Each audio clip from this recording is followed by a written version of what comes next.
Salut, c'est Ashley. À 21 ans, j'ai été victime d'un grave accident de la route et j'ai eu une commotion cérébrale sévère. Il a fallu que je réapprenne à parler normalement, la motricité fine, bref, tout. Un an plus tard, j'ai été traitée d'urgence à cause d'une rare maladie auto-immune qui détruisait mes organes. Un médecin m'a dit que si je m'étais endormie le soir de mon hospitalisation, je serais probablement décédée parce que mon cœur aurait cessé de battre.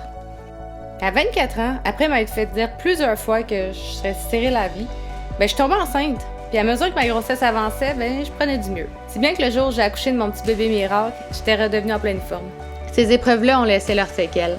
J'ai souffert d'une dépression majeure et depuis, je suis atteinte d'anxiété généralisée, d'un TDAH, mais je suis heureuse. Il a fallu que je réapprenne à vivre du mieux que je peux en étant une nouvelle personne. C'est dans le but d'aider les gens qui souffrent eux aussi de problèmes de santé mentale que j'ai décidé de faire la série web À deux pilules d'être folle. Parce que c'est toujours plus le fun de souffrir en gang qu'en silence. Bonne écoute! 1, 2, 3, à deux! À deux! À deux pilules d'être folle! TDAH, TPL, PTSD, tout le bordel, les bipolaires, les autres affaires, avant d'en avoir ras-le-bol. Ashley, prends la parole. À deux pilules d'être folle! Salut, merci d'écouter À deux pilules d'être folle et merci aussi à notre commanditaire Comeback Skateboard. Yeah! OK. Aujourd'hui, je suis avec un duo de feu qui performe autant sur la glace que devant une caméra. Maxime Lapierre et Guillaume Latendresse. Salut! Salut! Merci d'être là. Parce que je suis encore avec les voix externes du studio me font très rire. Ouais, le mur parle ici. C'est maître du loft! Les gars, vous êtes à deux pilules d'être folle aujourd'hui parce que vous avez déjà souffert d'anxiété de performance, de commotion cérébrale, puis aussi d'épisodes de déprime. J'oublie quelque chose? Oui, je suis tanné d'être avec lui. Ça compte-tu là-dedans, ça? C'est ça, son anxiété et sa déprime à part de là. Fait que, mis à part ça, ça va? Ça va très bien. Très Oui. bien. Ben oui. Maxime, toi, t'as 37 ans. Oui. T'as 3 enfants. Ouais. T'es un esti de malade. Ouais. Oui. Oh oui. Guillaume, toi, t'as un enfant. 2 enfants? 2 enfants. Mon erreur. J'en cache un, mais oui, j'en ai 2. OK. C'est ça son stress. Vont-tu le trouver? Puis t'as 35 ans. Puis t'as 6 commotions cérébrales, minimum. Ouf, Fait que t'es un esti de malade, toi aussi. Oui, ça va. Puis en parlant... Maxime peut en témoigner. Il y en a plus que 6 puis qui s'en rappellent pas. Ouais, non, vrai? j'ai pas. T'en as combien à peu près? Pas loin de 20 quasiment, là. Tabarouette. On est beaucoup. Ah, mais ouais. ouais. C'est correct. Parce que je sais qu'en 2010 et 2013, t'en as eu 6. Ouais, mais je n'ai eu, je pense que c'est 7 en 3 ans, mais je n'ai eu junior, puis je n'ai eu après aussi ma carrière, fait que, ouais, c'est ça. Ça fait plus, un petit peu plus. Ouais. Tabarouette. Ouais. OK, je suis poche, moi, avec ma commotion, là. Non, mais ça dépend. Il Il n'y a pas de des mauvaise niveaux, commotion. Non, c'est ça. Elle est vraiment cute, ta commotion. T'as fait un show pour ça? Puis, t'as dit que ça t'a développé de l'anxiété après. C'est quoi? C'est des attaques de panique? Ben, je pense que c'est pourquoi j'ai arrêté de jouer aussi, là. C'est quand que, tu sais, au début, oui, j'en ai eu plus jeune, puis quand j'ai eu ma séquence de 7 en 3 ans, parce que tu récupères pas, mais là, à toutes les fois que j'en avais une, j'ajoutais un nouveau symptôme. Tu sais, au début, quand mes premières que j'ai eues, tu sais, j'étais de la fatigue, des maux de tête, des choses comme ça, mais là, dès que j'en avais un autre, là, tu rajoutais la colère, tu rajoutais l'anxiété, tu rajoutais, fait que là, mais ces choses-là restaient permanentes, tu sais. Fait que c'est là, à un moment donné, que tu pognes un vertige un peu, puis tu fais comme tabarouette, il y a quelque chose qui se passe, il faut que je commence à faire peut-être plus attention. Fait que ça a été vraiment ça, quand que j'ai eu ce court laps de temps-là vraiment intense, que ça a laissé des séquelles, puis ça a été plus dur. Fait que oui, j'ai eu une passe où, là, c'est moins pire, je te dirais que je le contrôle un peu mieux. Tu sais, j'ai été médicamenté pendant 3 ans, ces antidépresseurs pendant que je jouais, mais je trouvais que ça changeait trop ma personnalité, puis je devenais amorphe, puis j'aimais pas ça, fait que j'ai arrêté. Fait que, mais... Puis là, depuis que t'as arrêté, est-ce que t'as des up and down? Je vais laisser Max répondre. C'est une bonne journée aujourd'hui. Mais oui, mais c'est pas si pire. Là, mettons, on rit toujours de ça, mais c'est pas drôle. Là, mais lui, c'est les changements de saison. Là, aussitôt qu'il y a un changement de saison, je suis capable de le voir tout de suite. Mettons, je rentre au bureau puis je dis « Ah, l'hiver s'en vient. » Je regarde dehors, je dis « OK, il change de... » Normalement, il est comme... Moi, je me fous de tout, mais dans le sens, il n'y a rien qui l'affecte. C'est comme « OK. » Je dis « T'aimes-tu ce logo-là? Parfait, il est beau. » Si c'est un changement de saison, c'est comme c'est pas beau. Il tombe négatif, c'est bon mot? Ouais, c'est bon. Il tombe négatif. La neige est pas assez blanche, il fait trop fret, mon char est mal parké. Puis ça dure juste 10 jours à 2 semaines. Là. C'est pas une affaire d'un mois, là, mais c'est ça. Puis ceux qui le comprennent pas, moi je vis avec théoriquement, là, mais ceux qui le connaissent pas, des fois, il faut que je passe en arrière et je dis ouais, mais inquiétez-vous pas, là. Cet hiver, il va être écœurant. 11 mois sur 12, le gars, il est... C'est vrai. Non, mais c'est vrai pareil, c'est ça. Ah ouais, tant que ça. Puis est-ce que t'as des trucs, tu dis que t'apprends à mieux le gérer, tu fais-tu de la luminothérapie? Non. Honnêtement... Je fais de la poutinothérapie. Non, mais honnêtement, tu sais, puis des fois, il me niaise là-dessus parce que j'ai l'air de... C'est juste, je me lève, je suis en tabarnak. C'est that's it. Je fais pas... J'invente pas ça, je fais pas qu'est-ce aujourd'hui, je vais être fâché. C'est comme, je me lève, puis je suis en tabarnak. Ouais, j'enlèverais le miroir à côté de ton lit, ça aiderait. Il est là, le problème! Fait que c'est ça, tu sais, fait que ça arrive, puis ça part, puis des fois, ça dure... c'est souvent 2 semaines à peu près. Il y a des fois, c'est une journée, je vais être de même, puis ça passe, mais c'est ça fait partie de la réalité aujourd'hui, là. Puis est-ce que tu as consulté pour ça? Ouais, j'ai consulté un petit bout de temps, que j'ai vu plusieurs... Ben, tu sais, moi, dans le fond, là, je suis un peu cordonnier mal chaussé dans le sens que j'ai tellement vu tous les professionnels des commotions dans le monde, puis ils ont tellement toutes une opinion différente que j'ai comme fait « fuck you ». Mais c'est quoi, ça varie dans le Ben, mettons, je suis allé à une place, lui, il te fait spinner dans une machine pour placer tout ce qui a bougé. L'autre bord te donne des médicaments. L'autre bord te dit de rien faire, pas bouger. L'autre te dit de t'entraîner.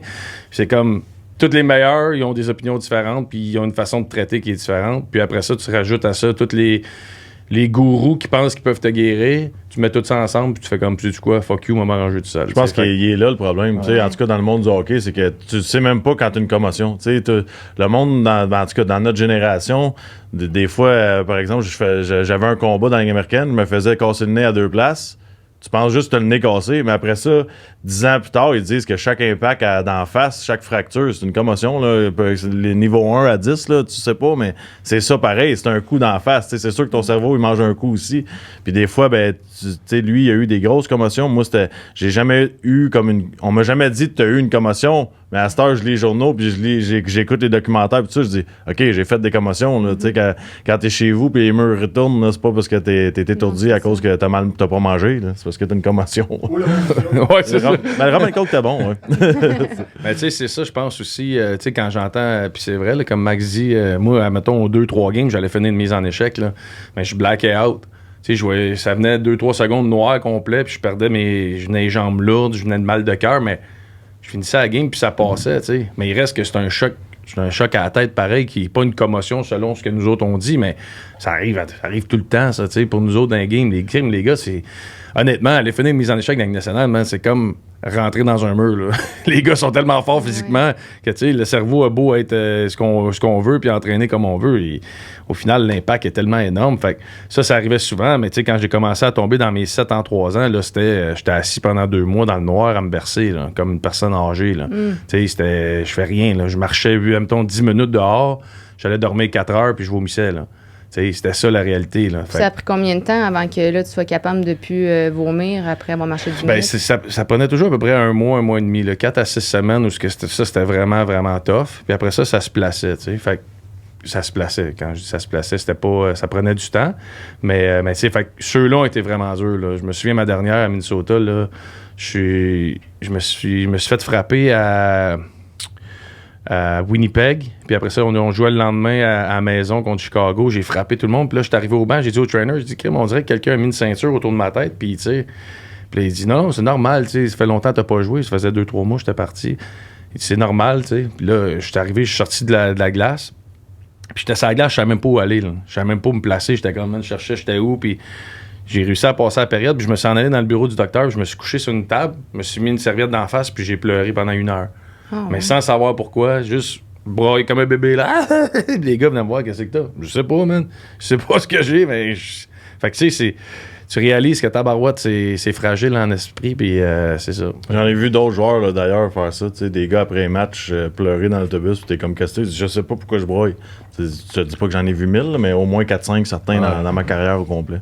Ah, ben ouais. Puis ça, est-ce qu'après ça, vous avez peur de monter sur glace? Est-ce que vous avez un peu comme un petit choc post-traumatique? Tu y penses pas. Dans ta carrière, tu y penses pas. Je pense que c'est le jour que tu as des enfants que tu commences à changer un peu ta façon de voir les affaires. Tu sais, on est un peu con aussi, là, à 18 jusqu'à 25 ans. C'est comme, je vais mourir sur la glace. J'aime ça, le hockey. Tu sais, c'est à la Ligue nationale, j'ai rêvé à ça toute ma vie. Puis à un moment donné, tu as des enfants, puis tu te dis, ouais, il y a une vie après aussi. Là, tu sais, la plupart des gens jouent 2 ans dans la Ligue nationale. Maximum, c'est ça la moyenne. T'sais. Nous autres, on était chanceux. Moi, j'étais là 11 ans, à peu près 12 ans. Puis, la valeur de jouer dans la Ligue t'apparaît vraiment quand tu as des enfants. Tu te dis, crime, il y a une vie de 35 à 80 après. Là. Ouais. C'est pas juste 10 ans, là, c'est long après. Là. Moi, ça a été je suis d'accord à 100% avec Max. Puis moi, j'ai pris ma retraite à cause de ma fille, dans le fond. Là. Quand j'ai eu ma fille, moi, je jouais en Suisse dans ce temps-là. J'ai eu une commotion. Puis mon ex, elle a dit, moi, elle a dit, je m'en vais, j'arrête de t'encourager. Je veux plus. T'sais, moi, je voulais aller en Russie. Puis je voulais continuer à jouer. T'sais. Mais moi, j'avais pas la même réalité dans le sens que moi, la peur me frappait. Là. Okay. La peur m'a vraiment frappé quand j'ai joué à Ottawa, puis ma dernière saison avec le Wild, j'avais la chienne. Là. J'avais la chienne, puis... Tu dormais plus? Non, je veux dire, juste quand j'arrivais au match. Okay. Il y avait des soirs, j'étais super correct, tout était beau, mais si, admettons, j'avais un flash dans ma tête là, que je faisais, si je me fais frapper, je vais peut-être rester couché à terre. Là, c'était fini. Là. J'avais peur, je drivais plus le filet, puis je jouais plus le style que... Puis ça a été les commentaires qui ont sorti de ma saison à Ottawa. Ils sont allés me chercher, puis je jouais pas le style qui s'attendait, parce que j'avais la chienne. C'est pas compliqué. Puis il y a des images d'un playoff contre Montréal où ce que Ryan White me demande de me battre. Puis ça aurait été rien de le grabber, de le mettre à terre, puis on n'en parle plus. Mais j'avais tellement peur du mauvais coup de poing. Mes enfants étaient là. J'étais comme... Mais c'est ça, j'ai passé pour un peu heureux, puis j'ai jamais rejoué après, tu sais.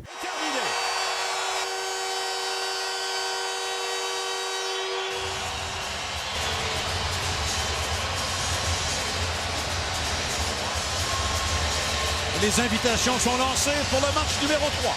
Puis c'est la frustration aussi. Je pense que quand t'embarques tout ça, t'as la douleur mentale, t'as le stress, monétaire, c'est quand même, c'est ton salaire, c'est ta vie, c'est de même que tu nourris ta famille.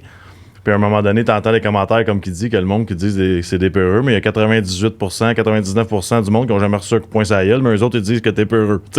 Ça, c'est frustrant parce que t'as pas de voix, tu peux pas juste aller parler à tout le monde et dire, toi, tu t'es déjà battu? Toi, tu t'es déjà battu? Bon, ben, traite-moi pas de peureux. Puis c'est comme c'est quelque chose de lourd à un moment donné parce que t'as pas de réponse à ça. Tout le monde te traite de peureux, mais. Tu sais, j'en parlais même pas, puis moi, il y avait juste ma blonde qui savait ce qui se passait, là. Mes parents étaient pas au courant, personne, tu sais, entre les périodes, j'appelais ma blonde pour aller me cacher, là. Parce que j'avais trop mal à la tête, puis si je le dis, comme Max dit, je perdais mon contrat l'an prochain, j'avais plus d'opportunités, ma carrière était finie. Fait que Chris, ferme ta gueule, puis joue, puis arrange-toi, tu sais. Parce qu'il y en a bien des gars, tu sais, puis je pense plus aux tough, là, tu sais, les gars que leur job, c'était de se battre, qui vivaient de ça, de l'anxiété, là, tu sais, on parle souvent, on a un de nos chums qui travaille avec nous autres, André Roy, tu sais, c'était un tough, mais c'était pas un gars de 270 livres, là, c'était un gars de 225, fait que le soir, il sait qu'il s'en va se battre avec un gros de 270 qui sait comment se battre, mais la veille, des fois, t'es nerveux, tu sais, moi, j'ai joué avec Derek Bogart, qui est décédé aujourd'hui, là, mais tu sais, lui aussi, il vivait ça, là, de l'anxiété, d'être le plus tough de la ligue, puis tout le monde veut t'essayer.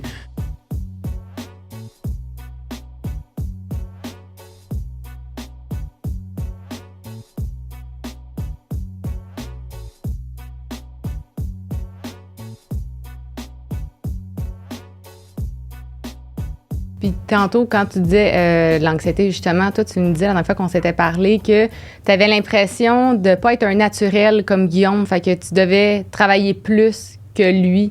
Est-ce que tu peux m'en parler? Parce que t'étais pas là quand on en avait jasé. Ouais, dans ton dos, Non, je parlais de ton talent naturel. Ouais. On va y aller, moi. C'était gentil. Non, ben c'est le feeling de pas avoir le droit à l'erreur. Les gars de talent, ils embarquent. Si t'as une grippe, tu te sens mal, t'embarques sur la glace, ton talent va parler quand même, tu vas trouver un moyen de performer. Moi, il fallait toujours que tout soit calculé, tu sais. Il fallait que je sois top shape, il fallait que j'ai mangé le repas parfait la veille, puis j'avais besoin d'être à 100% pour être capable de suivre cette gang-là, tu sais. Les autres sont capables de jouer à 50%, sont tellement bons, tellement naturels, puis ça, je veux pas dire que c'est un stress négatif, tu sais, c'est une belle pression pareil parce que tu veux toujours être la meilleure version de toi-même à tous les matchs, tous les entraînements. Mais c'est quelque chose qui me gossait un peu dans ma vie d'avoir l'été, lui, sur le bord de la piscine, il prenait un margarita. Moi, c'était un boublé. J'avais pas le choix parce que si j'étais un peu plus pesant, ben je patinais pas de la même manière, puis là je suivais pas les gars talentueux de même. Moi je m'entraînais dans le fond, j'avais des journées, j'avais 1h30 d'entraînement, j'avais 1h30 de vélo après, puis j'avais 1h30 sur la glace après avec mon entraîneur. Fait que je faisais 2 workouts, j'allais luncher, j'allais sur la glace, à un moment donné, ça fait des bonnes journées. Lui il me regarde et il dit j'aurais jamais fait ça. Je le connais en plus. C'est ça sa réponse. Non, mais je pense que chaque chose vient. Max, ce qu'il a vécu, je pense qu'il a le caractère pour le faire. Je pense que c'est niaiseux, là, mais chaque rôle est un peu déterminé par la force mentale de la personne. Comme il dit, la charge que lui a vécue par rapport à être un gars peut-être pas moins talentueux, là, parce qu'il est extrêmement talentueux pour se rendre à la Ligue nationale, mais peut-être moins habile naturellement. Je pense que ça fait en sorte qu'il a fallu qu'il bûche. Moi, toute ma vie, j'ai pas eu à bûcher pour me rendre à la Ligue nationale. C'est niaiseux ce que je dis, là, mais c'est un peu ça. Puis des fois, on dit pourquoi le gros, il joue pas comme Slavkovski ou il joue pas comme Gallagher? Parce qu'ils n'ont pas eu la même réalité puis ils n'ont pas eu la même façon. Gallagher, à 5 et 8, là, il fallait qu'il bûche, puis il fallait qu'il se batte, puis il fallait qu'il joue son rôle. Le gros bonhomme, là, moi, je jouais puis j'étais même pas d'âge, puis j'étais le plus gros. Fait que j'ai jamais eu le même besoin de me battre pour avoir ma place.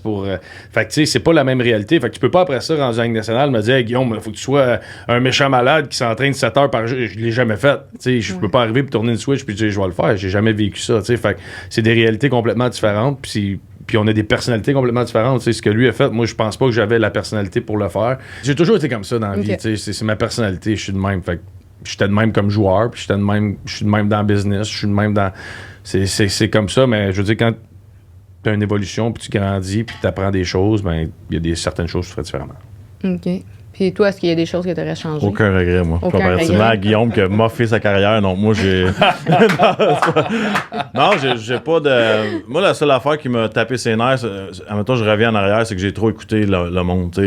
Mes entraîneurs qui ont essayé de me dire ça va être ça ton rôle. Ouais. J'aurais aimé ça avoir un petit peu plus de... J'aurais aimé ça les affronter un petit peu plus au lieu d'avoir peur de perdre ma job. De dire non... Je suis capable de scorer des buts, moi aussi, pas autant que lui, mais je suis capable d'avoir un autre rôle que juste être le gars qui brasse, qui frappe tout le monde. J'étais comme OK, puis je répondais pas à mes coachs, puis... Il a affronté un coach une fois, puis il a été échangé le mois d'après. C'est vrai? Il a quasiment cassé le bureau, mais... C'est vrai ou non? Ah oui! Ouais, je me suis fâché. Ben c'est ça. je me suis fâché une fois dans la paix. On veut des détails? Ben je pense pas que j'ai été changé à cause de ça, là, honnêtement, là, mais j'ai été dans le bureau à Montréal une fois, puis j'ai pas cassé tout, là, calme-toi, là.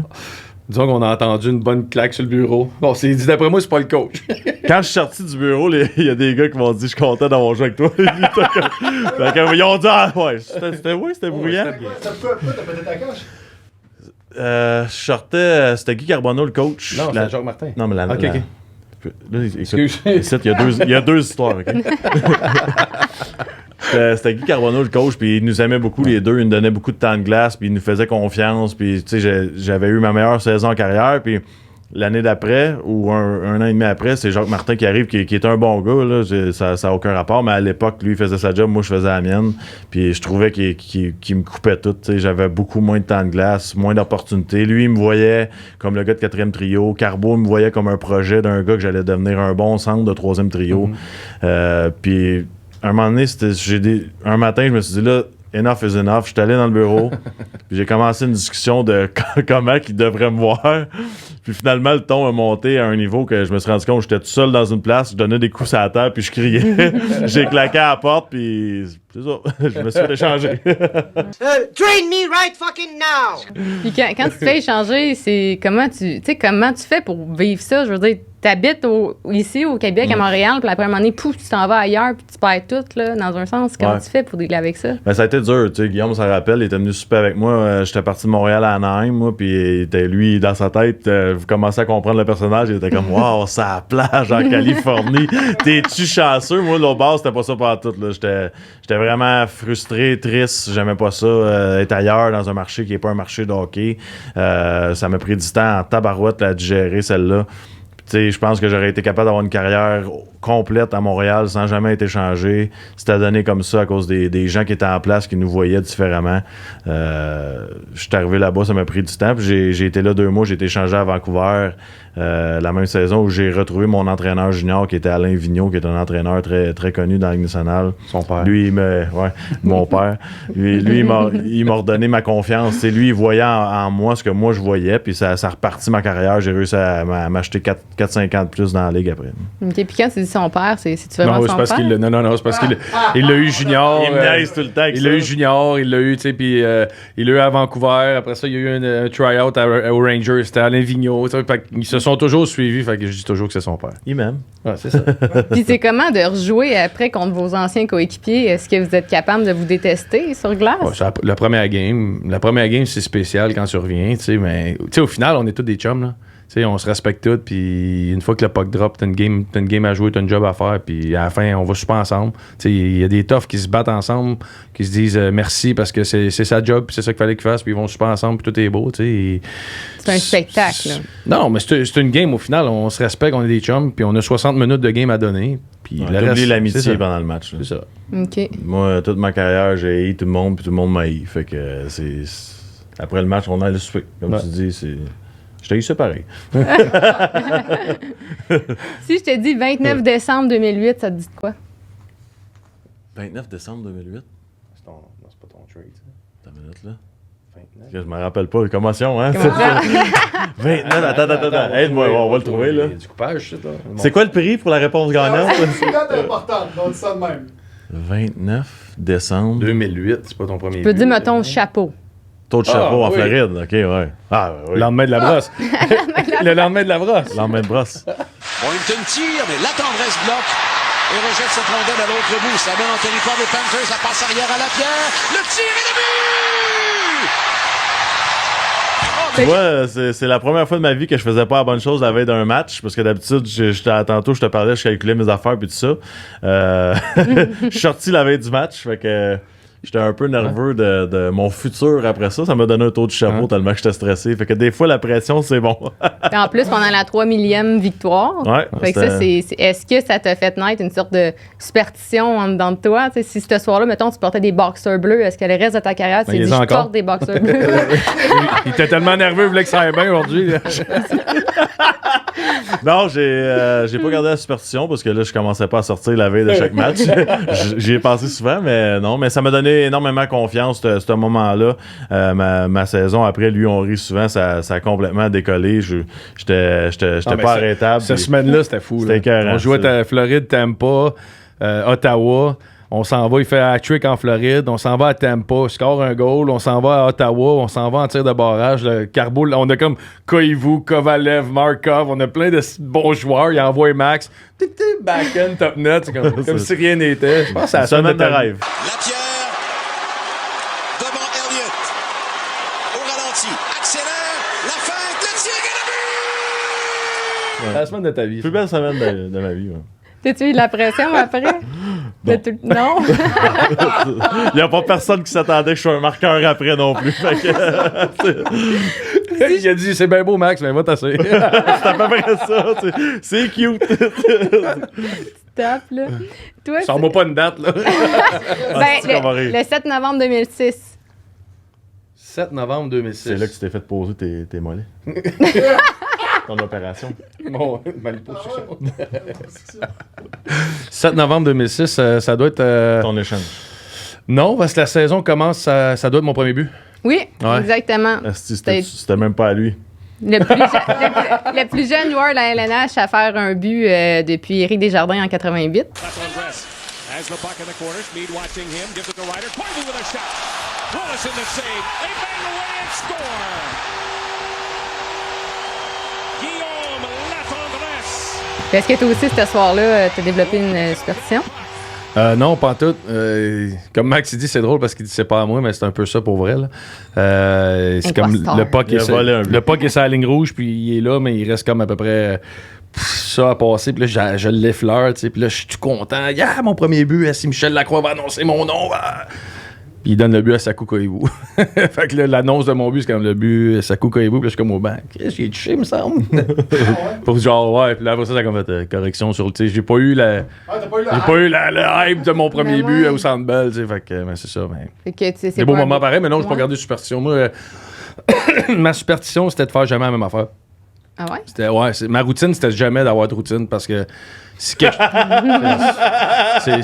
bizarre de même. Ah, je suis fucking ici. Non, mais admettons, je sais pas, on s'en va à la game, il arrive une situation, puis je peux pas faire ma routine, mais je veux pas être pogné à fuck, là, je peux pas faire ça, puis là, que ça me stresse. Moi, la seule affaire que j'avais d'important, je passais une demi-heure avec mes bâtons, je gérais mes bâtons, j'en prenais soin comme mes enfants, puis après ça, c'était free for all, je faisais n'importe quoi. Mais c'était ce moment-là, puis. Fait que s'il y arrivait quelque chose, un problème dans le vestiaire, le coach veut me rencontrer. J'avais pas de routine, fait que ça me jamais. Tu mangeais-tu la même affaire chaque jour? Ça, oui, par exemple. OK. Je cachais mes affaires. Ben oui. OK. Ça, oui. Tu tirais-tu à la même heure? Non. Hey, esti, je suis en train de te le dire que t'en avais une routine. J'étais assis à côté de toi. Arrête, esti. On veut d'autres secrets. Voyons donc. T'avais pas de routine, toi? Non. Hey, ben voyons donc, man. Là, c'est peut-être instinctif. C'est la première fois que je vois que tu mens. T'es menteur. Ben, c'est parce qu'il faut trouver des affaires qui montrent qu'on est fou un peu. Fait que là, j'essayais d'inventer de quoi. T'avais la même routine dans le warm-up, là? Ouais. Tu faisais les mêmes petites affaires, puis... Puis toi, ta routine, c'était de le regarder, là? Ouais, c'est ça. Ma routine, c'était voir un gars pas de routine. 17h45. C'est beau Carbo, Guillaume, il est prêt.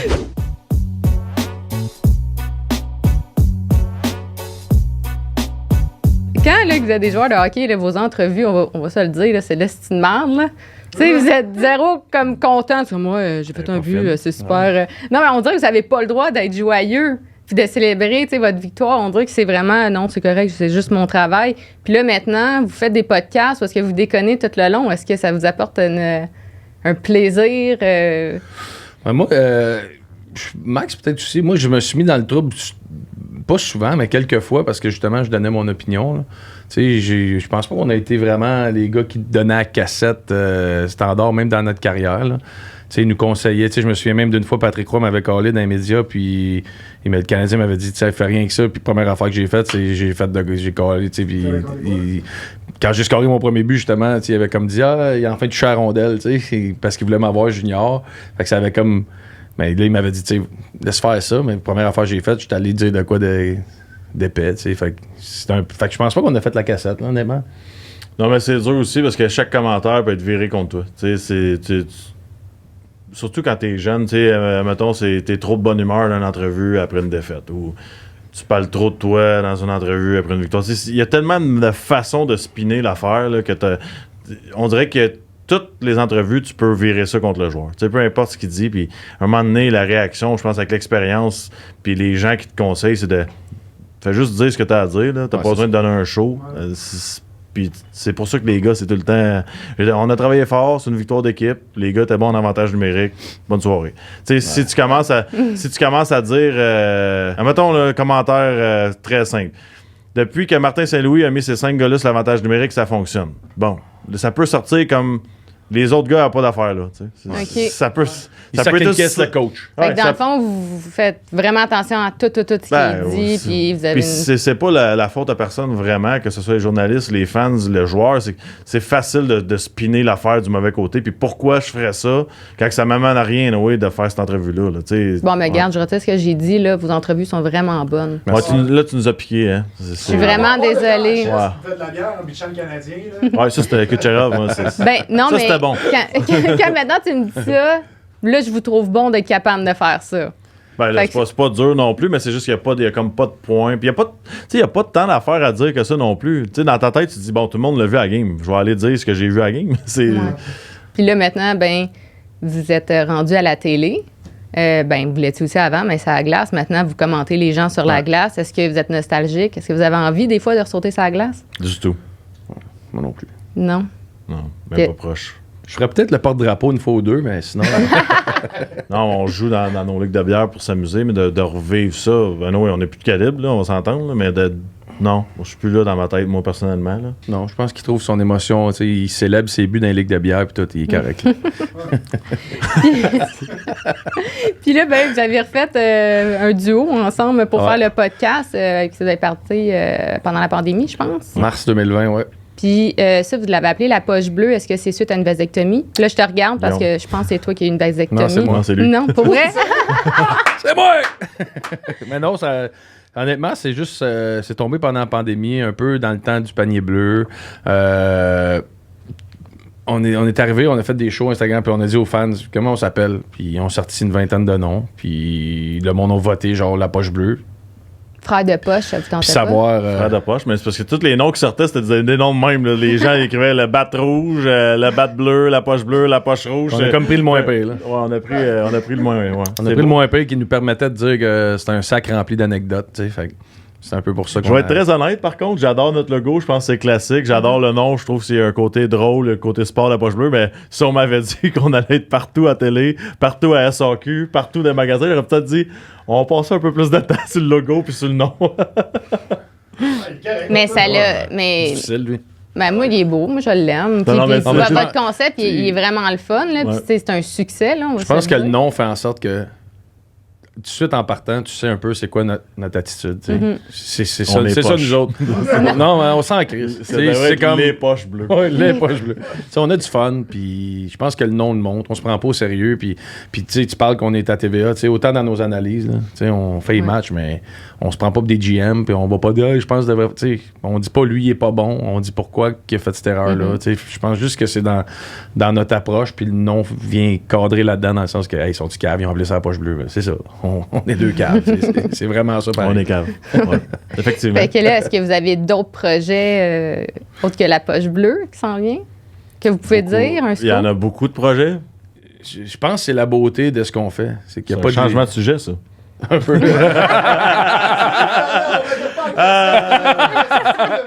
Non, mais dans tout ce qu'on fait, puis je pense que c'est pour ça qu'on a du fun dans ce business-là, c'est qu'on fait ce qu'on veut. Fait on veut lancer de quoi, on le lance. On a une opportunité qui s'offre à nous, on la prend pas. Fait oui, on en a plein de projets. On a eu du monde aux États-Unis qui nous ont appelés pour produire leur podcast. On a du monde en Europe qui nous ont appelés. Surprenant. C'est l'opportunité qu'on a devant nous. Puis après ça, c'est à nous autres de décider où qu'on va. Mais c'est ça qui est le fun. Qu'est-ce qu'ils viennent de mentionner, c'est que c'est tellement surprenant à chaque jour parce que c'était pas ça le plan d'après-carrière. Puis on n'a pas étudié là-dedans, puis on pensait pas avoir un podcast. Puis là, comme il dit, t'as un appel de l'Europe, t'as un appel des États-Unis, pouvez-vous produire notre podcast? On est comme, hein? Pourquoi nous autres, à Sainte-Julie, j'aime ce que vous mettez, l'approche, tout ça. OK, t'as une minute, là. On prend souvent des step back pour dire, ça va-tu trop vite ou on est-tu rendu là? Ou on a des bonnes discussions. Vous êtes une belle source d'inspiration, je pense, pour plusieurs personnes, puis surtout pour les joueurs de hockey, là, de dire que hey, c'est possible après une retraite d'avoir une autre carrière qui pète tout aussi. Là. Ouais, non, c'est ça. Et, bravo. Moi, j'ai une question. Tu sais, qu'est-ce qu'il est où, lui? Je suis pas dans l'avanciation. Aidez-moi! Ouija, avec aujourd'hui. Quand tu joues au hockey, t'es supervisé à fond. Tu sais, t'as le coach qui check qu'est-ce que tu fais, le kit. T'es jamais maître de ta vie, dans le fond. Là, tu arrives dans la précarrière, vous êtes en quelque sorte des agents libres. Quand tu dis que tu choisis tes projets, ça doit faire du bien. Ouais, ben attends une minute, là. Time out, Ouija. On n'a jamais été aussi watché. Parce que je le watch, puis moi, j'en estime, va te le dire tout de suite. Ouais, mais tu sais, parce qu'on s'en fait souvent parler, le monde, crème, beau succès, tu sais, puis des joueurs de hockey, on va s'en partir. Ouais, mais on met des heures en tabarnak, là. Tu sais, on est au bureau tous les jours, puis on se lève, puis c'est poche bleue, puis on s'écrit jusqu'à minuit le soir pour des idées, puis des suggestions, puis où on va, puis tu sais, comment on peut améliorer ça, comment on peut aller chercher ça, comment... Tu sais, fait c'est pas une job, tu sais, c'est pas juste on allume le micro mercredi pour faire notre podcast, puis c'est tout, tu sais, on est dans les meetings. Cette semaine, on avait un partenaire, on est allé dîner avec le... Tu sais, on s'implique dans tout, on a les mains dans tout, fait on se challenge beaucoup aussi parce que, comme on parle depuis le début, on est complètement différents, autant en business que personnalité. Fait que ça a des fois du gros positif, des fois ça peut avoir du négatif, mais on met du temps. Là, c'est lequel le plus motivé des deux, mettons, qui est plus intense? Max est beaucoup plus créatif que moi. OK. Il est beaucoup, beaucoup, beaucoup plus créatif que moi. Fait que lui, il peut arriver puis dans la même journée avoir 5 idées. Là, moi, je suis pas de même. T'sais. Fait que ce côté-là, je l'ai tassé dans le sens que je l'ai pas, ce côté-là. T'sais, moi, s'il me dit on fait ça, essayons-le. J'ai pas de trouble avec ça. Je pense que ça s'est fait naturellement aussi. Moi, je suis côté créatif, lui, il est côté business. Moi, je suis plus le style à dire je veux pas de salaire, puis je veux avoir toutes mes idées qui fonctionnent. Lui, il est comme ta minute, là. On est capable de faire des bonnes choses, puis d'y aller tranquillement. Puis je pense que c'est ça qui fait ça balance bien les affaires aussi, là, parce qu'à un moment donné, j'aurais déjà à peu près 50 nouveaux podcasts. Il m'a arrêté à 5 pour cette année, mais l'année prochaine, j'ai une surprise pour lui.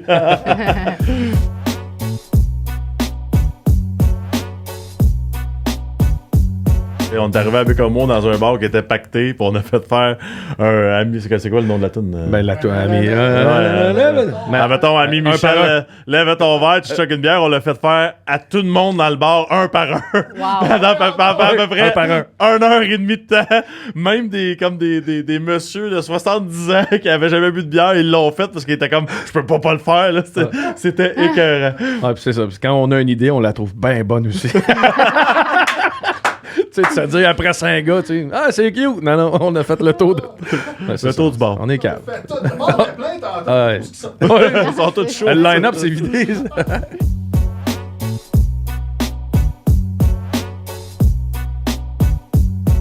Tu as parlé de fondation, c'est quoi exactement? Ben, on s'implique, tu sais, c'est certain que la Fondation des Canadiens, on a eu, on avait parti des paires de bas, ces choses-là. Tu sais, on avait parti aussi, on essaie toujours de s'impliquer puis de redonner. Tu sais, on a eu des événements qui nous ont appelés où des fois on peut y aller ou des fois on donne un montant d'argent, des fois, tu sais, puis c'est pas public, on n'essaye pas d'être, tu sais, là, on s'est associé avec la Fondation Le But de Rousseau Sport qui permet de ramasser des fonds pour permettre à des jeunes de jouer.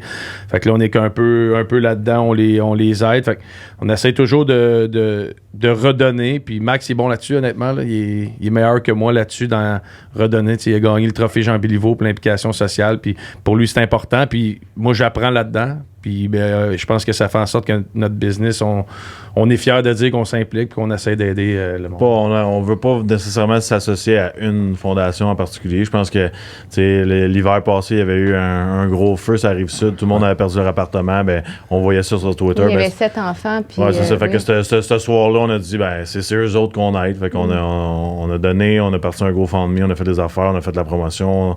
On a aidé ces gens-là. Peut-être qu'un mois après, c'est des enfants malades. Je pense qu'il y en a tellement d'affaires. Tu regardes en entour, tout le monde a de la misère. C'est triste, là, mais on peut pas juste dire ça va être juste ça. Fait que la sclérose en plaques, lui aide, les tournois de golf et tout ça.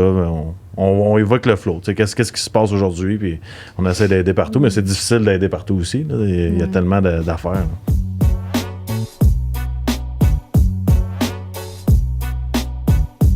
Puis est-ce que vous avez eu une adolescence normale ou est-ce que vous avez juste pas eu le temps Oui, de j'ai eu une adolescence. Non. On n'a rien fait. Moi, j'ai rien fait. Je me rappelle pas avoir fait de quoi avant peut-être 20 ans. Lorsque on a eu nos premières payes Ligue nationale, les bonnies puis tout. On n'avait jamais sorti. C'était hockey, entraînement, voyage avec la famille.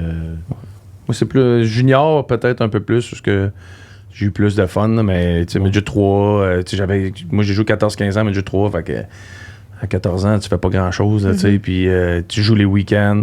Non, fait que j'ai jamais eu vraiment de vie sociale ou dans ces années-là, jusqu'à junior majeur. Junior, tu sais, t'habites en pension, t'es 25 gars qui sont juste, qui veulent avoir du fun puis triper. Fait que oui, j'ai eu du fun, puis j'ai eu des belles expériences, mais je peux pas dire, mettons, que le vendredi soir, après le match, on sortait là, où on allait, où on essayait de... J'ai pas eu ça pantoute. Est-ce que vous avez vécu votre crise d'adolescence à votre retraite? Non, mais on s'est repris après, là. Ouais, on n'a pas sorti dans... On n'est pas en pleine, là. de 20 à 30, ça a bien été... Pour toi.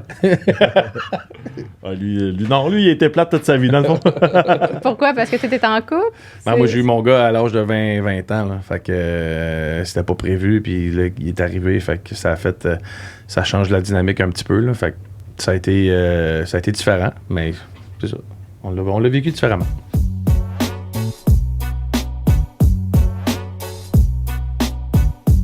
Je vais vous donner des informations, puis vous allez devoir me dire de qui je parle ou la réponse, dans le fond. Entre nous deux ou... Ouais, ben, c'est le Gwyneth Paltrow. c'est le premier qui l'a qui gagne le point, dans le fond. OK. Mais on te laisse des chances vu que tu as eu des commotions. Là. Je crois qu'elle essaie de dire que tu es un peu au ralenti. Oui, c'est ça. Non. C'est qui est né le 7 août 1987? Attends, non, mais c'est pas entre vous deux. Ah! C'est ça, c'est ça entre vous deux. Non, il faut deviner OK, c'est bon. Ok. Ah, faut deviner. De qui je Hey, tu parle? riais de moi, mais c'est ça pareil. Tu riais de moi. Lui, il est là, lui, moi, je suis là, lui. Maxime, t'allais-tu? C'est où je cogne? Très bon moment. C'est qui est né le 7 août 1987, donc il a 35 ans, puis son salaire est évalué à 3 millions, puis le plus haut qui a été, c'était 8,7 millions en 2022-2023. Sidney Crosby.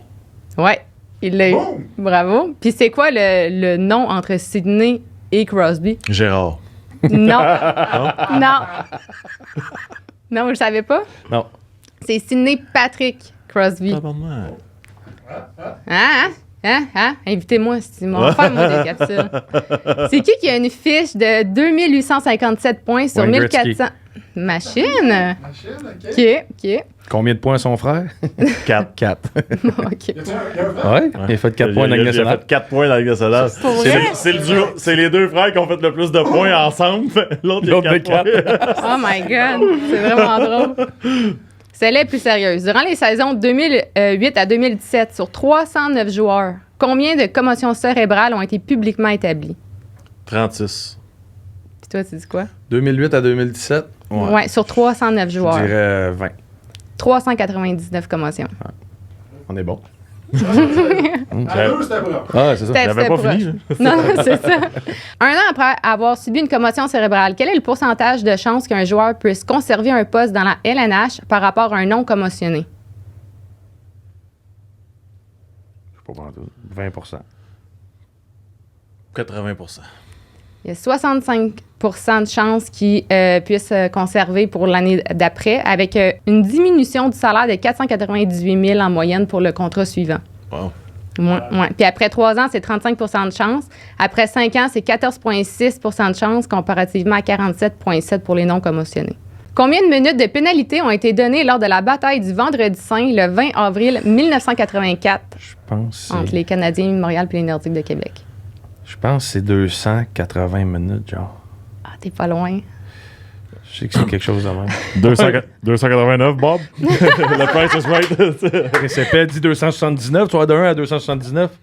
Non, c'est en haut. Non. Mais non, elle dit t'es C'est- proche. C'est soit A, Je pense que je suis très dessus. 216, Oh, on avait un choix de Oh! Attends une minute. B, 252 ou C, 289. 289. Ah, 252. 252. Ah, mais t'as pas le droit, t'avais déjà répondu. Toi aussi. Mais non, mais t'as répondu, t'as plus le droit de répondre. Est-ce que vous êtes compétitif? Toi, J'adore. tu l'as dit Non, deux du fois. tout. T'as eu 2 réponses. Toi aussi, t'as Bon. dit 289, puis après ça, tu m'as refait 289. Non, mais là, j'ai une autre réponse, 252. Ah. Qui a inscrit le 10 millième but à domicile de l'histoire du Canadien? Choix de réponse. J'ai Mark Stride dans la tête, là. Yannick Perrault, Radek Bonk ou Sergei Berezin? Je sais pas si je le dis comme il faut. Sergei Berezin, ouais, c'est lui. Ouais, exact. Des raisins. Les raisins. Ah, ça, c'est cool. Berezin. Ça sonne bien. Celle-là, elle vient du producteur, la question, OK? Vrai ou faux? Si on mélange son patin et son jackstrap, ça peut être douloureux. Ça dépend de quel bord tu mets le patin. OK. Fait que c'est bon. Ben, un gros merci. Merci Plaisir, à toi. merci à vous. Merci à vous. Merci à toi, Mur.